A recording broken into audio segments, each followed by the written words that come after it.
우리 9월의 말씀을 같이 봉독해 보겠습니다. 신명기 7장 13절 시작. 곧 너를 사랑하시고 복을 주사 너를 번성하게 하시되 내게 주리라고 내 조상들에게 맹세하신 땅에서 내 소생에게 은혜를 베푸시며. 아멘. 할렐루야. 숫자보다 더 중요한 것은 한 사람 한 사람이 영과 진리로 예배를 드리는 것이죠. 그럼에도 불구하고 숫자를 세는 이유는 매주마다 세거든요. 세는 이유는 지금 우리 해화교회가 바른 방향으로 가고 있느냐 그렇지 않느냐를 보여주는 지표가 될 수 있기 때문에, 한 가지 지표가 될 수 있기 때문에 이렇게 셈을 합니다. 그러나 그 숫자에 속지는 말아야죠. 한 영혼이 더 중요한 줄 믿습니다. 그 빠진 그 한 사람, 여러분이 그 한 사람을 찾으시기 바랍니다. 지난주 한 일간지의 그 오피니언이라고 하는 안에 이런 제목의 글이 소개가 되었습니다. 예배당의 빈자리가 종교의 매력을 잃어가나, 이런 제목이었어요. 내용을 보니까 2015년 이후에 우리 인구 중 절반 이상 넘는 숫자가 종교 없음으로 이렇게 표시를 했다고 합니다. 그리고 3년이 지난 후 지금은 더욱 종교계가 절박한 상황 가운데 빠졌다고 말합니다. 개신교의 경우는 다행히도 10년 전에 비해서 123만 명이 늘어난 것으로 조사가 되었는데, 피부로 느껴지는 것은 그렇지 않다, 그렇게 그 글에 소개가 되어 있었어요. 이러한 종교의 감소세는 아마도 인구 절벽의 직격탄을 맞아서 더욱더 심해질 거라고 하는 예상입니다. 그렇게 되면 종교계는 신자 감소, 헌금 감소, 또 종교기관 증가라고 하는 삼중고를 겪게 될 것이 분명하다고 이야기합니다. 사실 이러한 우려는 오늘 내일 했던 것이 아니라 10년 전부터 그렇게 생각을 했던 것들인데, 이것을 실제로 이제 우리가 피부로 경험하고 있다는 것이죠. 느끼고 있다는 것입니다. 그러면 그래서 이렇게 우리가 감소하게 된 이유가 뭐냐를 이야기하는데요. 그것은 외적인 탓이 아니라 내적인 탓이라는 것을 깨달아야 한다, 이렇게 이야기합니다. 그 내용을 보니까 이런 얘기 있어요. 교회가 올드하다라는 시각을 개선하고 매력을 되찾아야 된다, 이렇게 얘기했습니다. 올드라는 건 뭔지 아시죠? 오래됐다, 그런 뜻 아닙니까? 그건 무슨 뜻이냐면 교회가 시대에 맞는 형식을 갖추지 못했다, 구식이 되어버렸다, 그런 뜻이 될 겁니다. 그러면 그것을 극복할 수 있는 매력은 뭐냐? 그 교회의 매력을 그래서는 교회라고 얘기하지 종교라고 얘기했습니다만, 교회로 제가 읽었어요. 교회의 매력을 다시 회복할 수 있는 것, 그게 뭐냐? 그것은 공감 능력을 회복하는 것이다, 이렇게 얘기를 합니다. 공감 능력. 또 그래서 보니까 이런 얘기도 있어요. 특별히 젊은이들에게 대한 공감 능력이 교회가 떨어졌다, 이렇게 얘기합니다. 젊은이들을 생각하지 안 했다는 거죠. 그러다가 청년층이 붕괴가 되었고 매력을 잃어버렸다는 것입니다. 그래서 젊은이들이 교회에 다니는 것을 관심 갖지 않고, 또 교회는 그들에게 관심 가졌다라고 하는 이야기를 들어본 적이 없다, 이렇게 얘기해요. 그러다 보니까 젊은이들의 신앙과 믿음을 가지고 있다는 것이 자랑스러운 것이 되지 못하고 있다라고 그 글에서 소개했어요. 그걸 보니까 우리 교회는 청년들에 대해서 더 많은 관심을 가져야 되겠다. 그렇지 않아도 관심 가지려고 애를 썼는데 그것 가지고는 부족하다. 왜냐하면 청년들이 다음 세대잖아요. 이 다음 세대들 청년들이 자리를 잡고 뿌리를 내리고 부흥을 해야 우리 교회가 희망 있고 소망이 있는 줄로 믿습니다. 우리 청년들 볼 때 천사처럼 보시기 바래요. 천사를 보듯이, 아니 천사를 하나님 보듯이 하나님 보듯이 해야 될 것 같습니다. 청년들은 교만하지 마시기 바라고요. 종교 없는 삶이라는 책이 있습니다. 필 주커먼이라고 하는 사람이 쓴 책인데요. 책 제목만 보면 매우 불편하죠, 그죠? 종교가 없이 살아도 된다, 그런 내용인데, 이 책에서는 종교가 없어도 행복하다고 말합니다. 그리고 불안하지 않다, 이렇게 얘기를 해요. 하나님을 안 믿는 사람이 쓴 책이니까 그러려니 할 수 있겠지만, 그래도 제목 자체가 저렇고 책에 나왔다고 하는 것이 좀 기분이 나쁩니다. 그래서 살펴보았어요. 이 책에서 또 우리가 교훈 받아야 될 것이 없는가 생각을 해보고 살펴보았습니다. 우리의 질문은 그 책을 보면서 왜 이런 책을 썼느냐라고 하기보다는 작가는 왜 종교 없는 삶을 선택했을까라고 하는 질문을 던져봐야 될 것 같아요. 저자의 이유는 심오한 것은 아니었습니다. 뭐 굉장히 철학적이거나 또 종교적인 이유를 대는 것이 아니었어요. 그저 종교에 대한 강요 때문이었다라고 이야기합니다. 종교를 가져야만 사람다운 사람이 되고 종교를 가져야만 사회생활을 잘할 수 있다고 강요했다라는 거죠. 사람들이, 교회를 다닌 사람들이. 그것에 대한 반발로 그 책을 썼다라는 것입니다. 여러분, 사실 신앙이 없어도 잘 살 수 있을까요? 신앙이 없는데도 인간다운 삶을 살 수 있을까요? 그리고 우리는 이들에 대해서, 이런 말을 하는 사람들에 대해서 어떻게 대답을 하면 좋을까요? 사실은 상당히 고민이 되는 질문이에요. 왜냐하면 교회 안 다니는 사람도 잘 사는 것 같이 보이거든요. 그런데 공교롭게도 이 책을 이렇게 보면서 이 사람도 중요하게 여긴 것이 있었던 것입니다. 그게 뭐냐면 바로 공감 능력이었어요. 종교가 없다고 해서 도덕성이 결여된 것도 않아 보이고요. 오히려 인간의 기본적이고도 근본적인 공감 능력만 있다면 세상을 살아가는데 별로 어려움 없다라고 이야기하고 있는 것입니다. 이 생각을, 이 내용을 뒤집어 생각해 보니까 결국은 신앙인들이요, 공감 능력이 떨어진다는 거예요.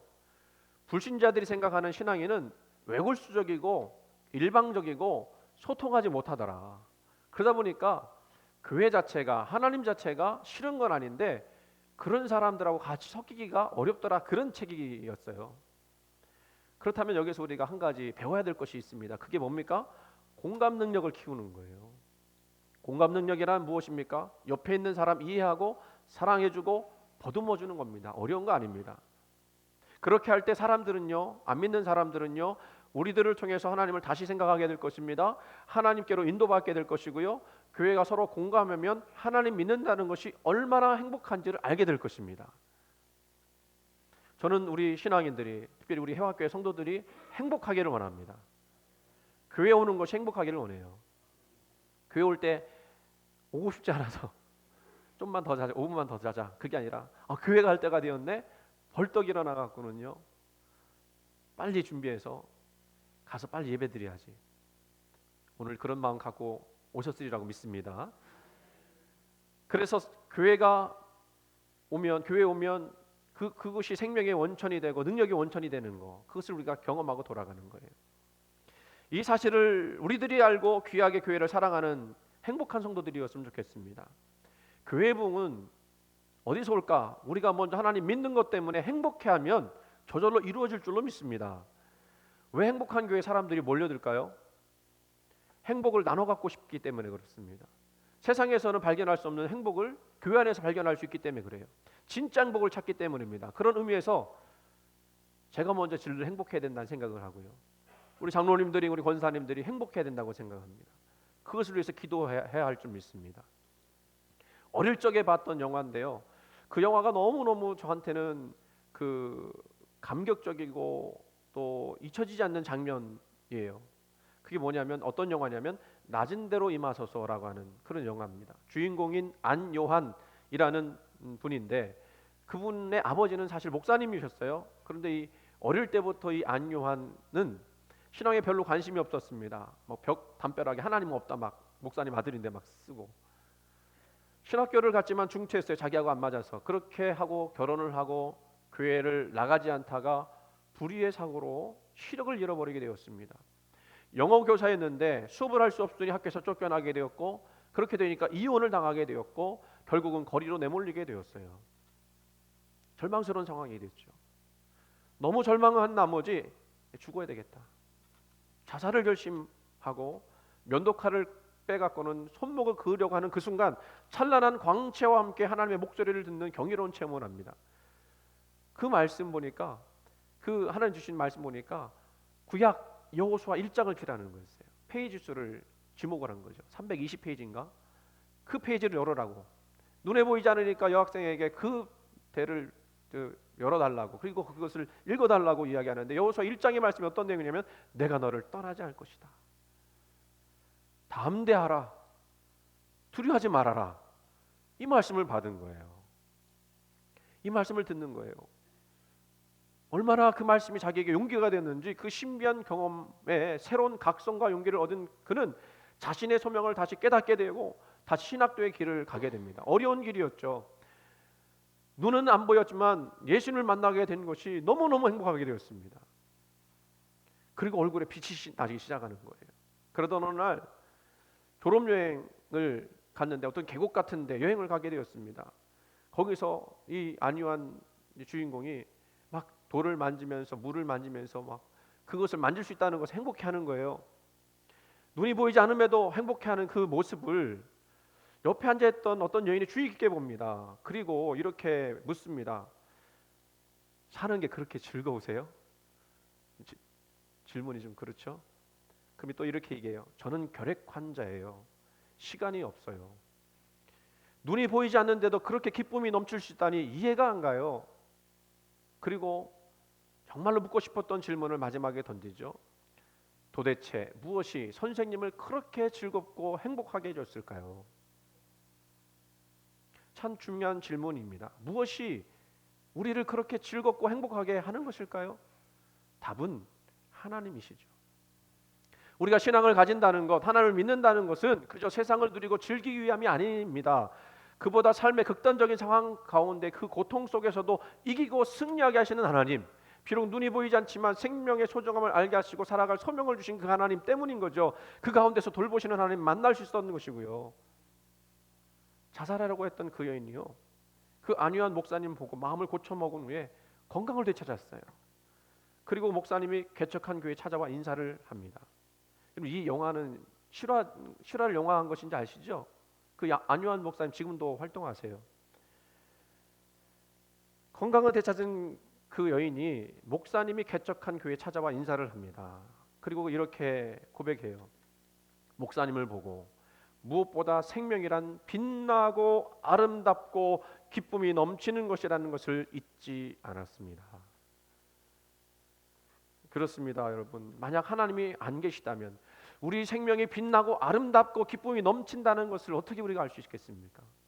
이 험한 세상, 이 악한 세상 속에서 하나님이 계시지 않는다면 미천하고 약한 사람들에게도 존재 가치가 있어서 그들도 소중한 사람이라는 것을 어떻게 우리가 알 수 있겠어요? 하나님이 계시지 않는다면 우리 사회가 어떻게 용서의 소중함을 믿을 수 있겠습니까?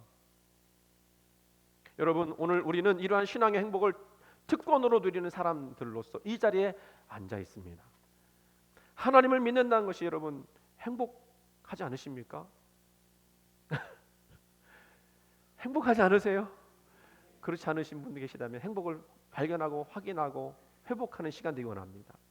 하나님이 주신 구원의 생명 때문에 이 자리가 너무나 귀하고 아름다워야 될 줄 믿습니다. 오늘 이런 행복함이 있는 교회가 소개가 되었어요. 데살로니가 교회입니다. 그런데 사실은 이 교회도요, 내부적인 갈등과 문제가 너무 많았던 그런 교회였습니다. 그 심각한 문제가 몇 가지가 있는데, 첫 번째 문제는 교회가 너무 세상을 따라갔다는 거예요. 또 교회가 말씀 사역자들을 소홀히 여기고 있다는 것입니다. 그리고 믿음에 있는 사람들인데 게으른 사람들 변해갔다는 것이고요, 연약한 성도들을 무시했다는 것이고요, 그리고 교회가 깨어있지 못하고 있다라는 그런 내용들이었습니다. 자, 여러분, 이러다 보면 우리 교회는 행복합니다, 이 소리 나오겠어요? 나는 교회 가는 것이 즐겁습니다, 이게 나오겠어요? 그래서 5장에 넘어가면요, 이들에게 나타난 현상들이 있는데, 교회 생활하면서 기쁨을 상실합니다. 기도를 열심히 하잖아요. 감사가 점점 사라집니다. 더 나아가서 은혜를 망각하는 삶을 살게 돼요. 그러면 그 교회는 어떤 결과가 나올까요? 뻔하죠. 교회의 부흥이 멈춰지게 되는 것입니다. 사람들 표정부터 굳어지는 겁니다. 사랑, 배려, 섬김 이런 것들이 나오는 것이 아니에요. 긴장하고 서로 찌르고 상처 주는 말이 넘쳐나게 됩니다. 그러면 당연히 교회에 오는 것이 불행하게 되죠. 근데 이 교회는요, 이 문제를 해결한 거예요. 어떻게 해결했는가? 그것이 오늘 저와 여러분, 우리 교회가 배워야 될 점이라고 생각을 합니다. 3절 말씀을 읽어보실까요? 시작. 너희의 믿음의 역사와 사랑의 수고와 우리 주 예수 그리스도에 대한 소망의 인내를 우리 하나님 아버지 앞에 끊임없이 기억함이니. 보니까요, 믿음의 역사가 있다고 그래요. 사랑의 수고가 있다고 그래요. 더 나아가서는 소망의 인내가 나왔다고 합니다. 한눈에 딱 봐도 신앙생활에 있어서 매우 중요한 내용들인 것을 우리가 알 수 있습니다. 이렇게 신앙생활 하다가는 안 되겠다 라고 깊이 깨달은 몇몇 성도들이 위의식을 가지고 교회 분위기를 바꾸어 나가기 시작했던 것입니다. 그래서 믿음으로써 그들은 사역을 감당하기 시작합니다. 그리고 그들은 사랑의 수고를 아끼지 않았습니다. 그들은 소망 안에서 인내하기 시작합니다. 이대로 교회가 시들어져서는 안 된다. 믿음 생활이 이렇게 힘들어서는 안 된다. 하면서 기쁨을 선택하고 행복을 선택하면서 점점 교회를 행복한 교회로 만들어나가기를 소원했다는 거예요. 그랬더니 7절 말씀 보니까 그 사람들은 믿는 자의 본이 되었다라고 말씀하고요. 결국에는 8절 말씀 보니까 그 소문이 각처에 퍼졌다 이렇게 말씀하셨어요. 그러므로 우리는 이제 아무 말할 것이 없다. 그냥 그런 교회로 맞춰줄 수 있었습니다. 전혀 기쁘지 않은 그런 분쟁하는 교회로 역사에 남을 수도 있었어요. 매주일 모여서 다른 사람 헐뜯다가 집으로 돌아가는 그런 교회로 역사에 남을 수도 있었는데, 그런데 그들은 그런 불행을 선택하는 것이 아니라 행복을 선택했다는 것입니다. 행복해야 된다. 교회는 기뻐해야 한다. 그래야 내가 잘 된다. 그러면서 서로 돕습니다. 서로 기도해 줍니다. 서로 말을 조심하기 시작합니다. 이상한 풍설로 힘들게 하던 사람들, 그런 사람들을 조심하기 시작합니다. 이것이 교회에 엄청난 기적을 가져왔어요. 2장, 3장, 4장, 5장에 계속 반복되어지는 나오는 단어가 여러분 무엇인지 아십니까? 기쁨. 다른 말로 말하면 행복하다. 야, 참 좋다. 야, 교회 생활 행복하다. 정말 기쁘다.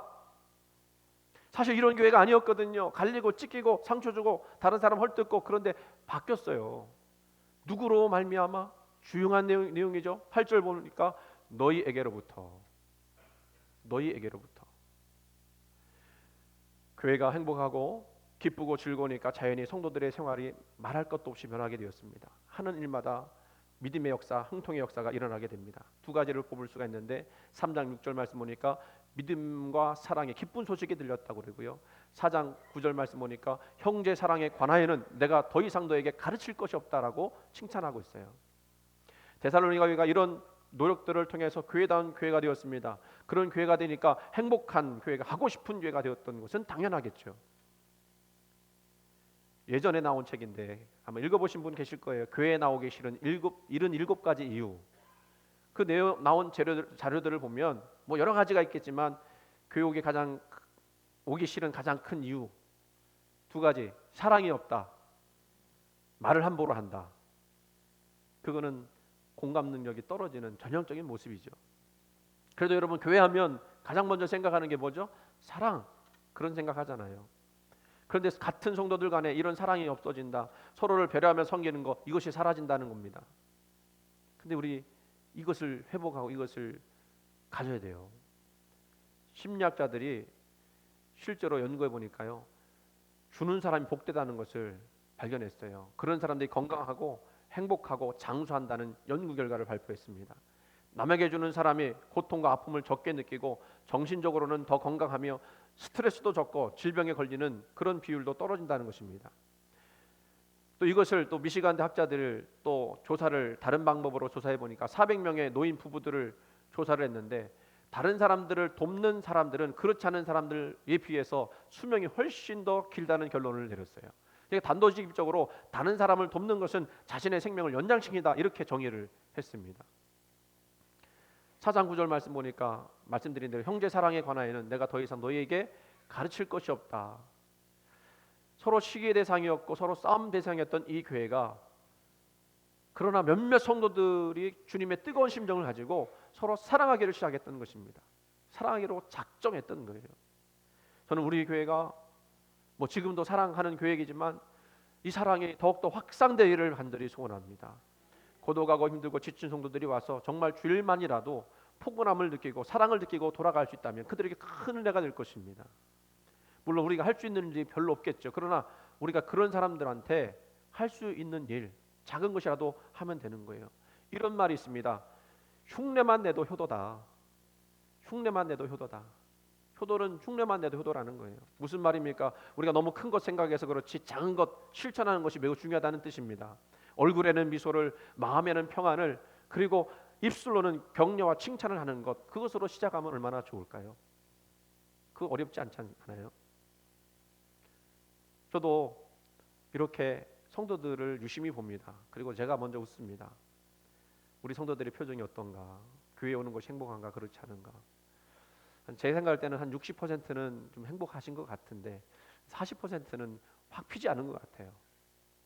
제가 미러링 하려고, 사람이 웃으면 웃게 되잖아요. 이렇게 희주를 보면서 제가 웃으면 희주도 지금 웃었어요. 한번 여러분 보세요. 여러분 서로 한번 웃어보세요. 웃어보시라니까. 서로를 보시면서. 혼사님 웃어보세요. 미러링이에요. 여러분, 내가 웃고 평안하고 그 얼굴을 다른 사람한테 보여주면요, 웃는 거예요. 그게 미러링이에요. 행복하게 되는 거예요. 그런데 여러분, 웃으면 복이 온다고 하잖아요. 근데 웃을 때 내가 복을 받아서 웃는 게 아니라 웃으면 복이 온다는 거예요.